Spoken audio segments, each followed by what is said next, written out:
Let's just get right into it. In this explainer, we're going to trace exactly how our fundamental right to privacy was systematically dismantled over the last 2 decades. We'll be looking at the massive tech, legal, and corporate shifts that completely rewired our world, literally right under our noses. Now, you've probably heard the old boiling frog metaphor, right?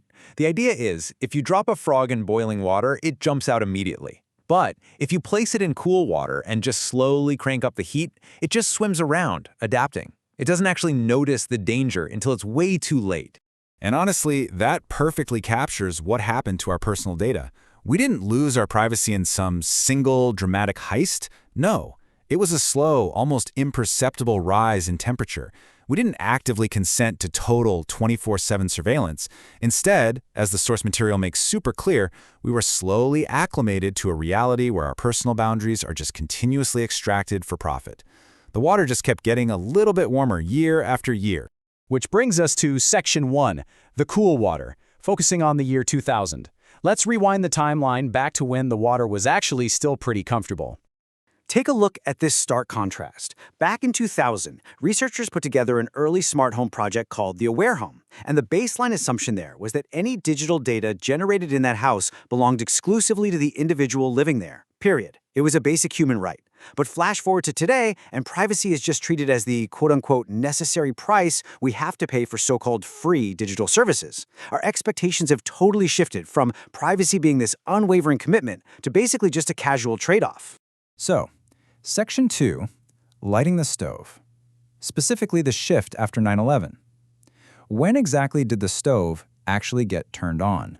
Well, in the year 2000, the Federal Trade Commission was actually recommending comprehensive online privacy legislation. The government was totally ready to step in, but then 2001 happened. After the tragedy of September 11th, the political focus shifted entirely away from privacy straight to national security with the Patriot Act.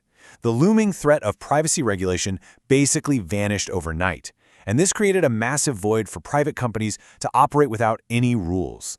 By 2002, Google realized that casual search logs, stuff as random as someone looking up Carol Brady's maiden name, actually held immense predictive value about human behavior.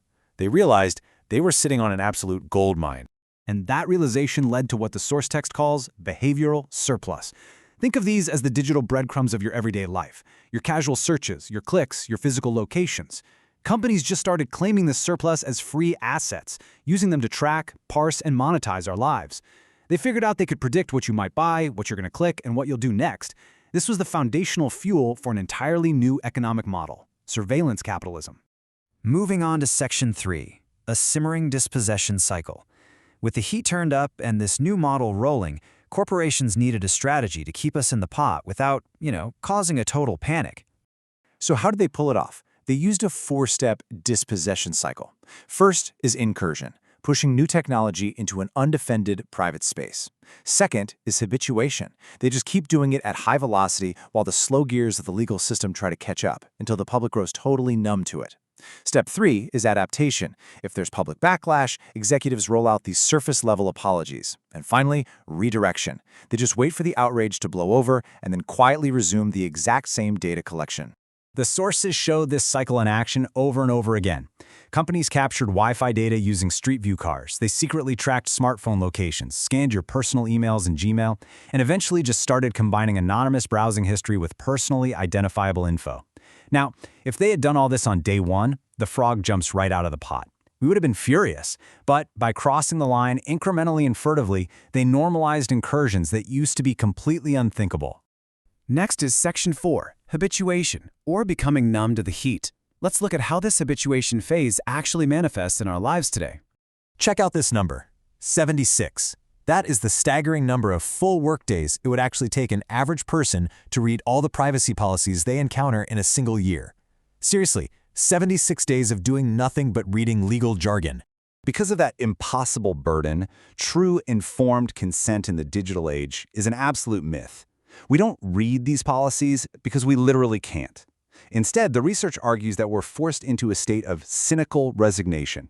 We click agree because there's absolutely no path to non-surveilled mobility.